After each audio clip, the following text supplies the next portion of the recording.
আপনি করতে না পারলে আপনার মর্যাদাকে আপনি নষ্ট করবেন। অনেক নতুন নতুন দল যুক্ত হওয়ার অঙ্গীকার করেছে। আমরা বৃহত্তর ঐক্যের মধ্য দিয়ে নির্বাচনকে ফেব্রুয়ারিতে সুষ্ঠু করতে চাই। দেশি বিদেশি নানান চক্র এখন সক্রিয় হয়ে উঠেছে।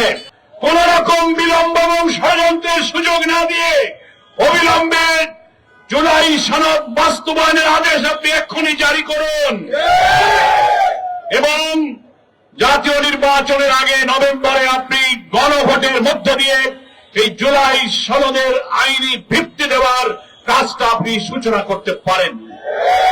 যদি আপনি তা না করেন তাহলে আপনি জনগণের আকাঙ্ক্ষা পূরণের জন্য আপনি যে সম্মান অর্জন করেছেন এই দায়িত্ব আপনার, বলে এটা আপনি করতে না পারলে আপনার মর্যাদাকে আপনি নষ্ট করবেন। আপনার মর্যাদা আপনার সম্মানকে অক্ষুণ্ণ রাখার প্রয়োজনে আপনি রাজনৈতিক দলকে এক টেবিলে বসার জন্য আহ্বান জানিয়েছেন।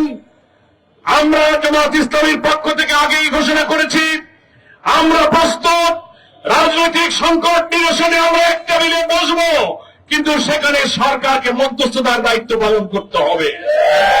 খেলায় দুটো দল থাকে কিন্তু একজন রেফারি লাগে, নাকি বলেন? আপনি রেফারির দায়িত্ব পালন করুন।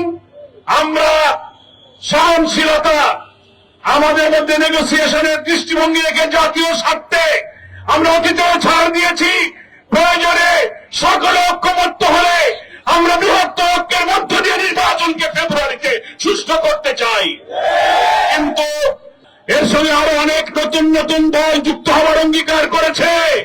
এই আন্দোলনে বিশাল জনতা সামিল হবে।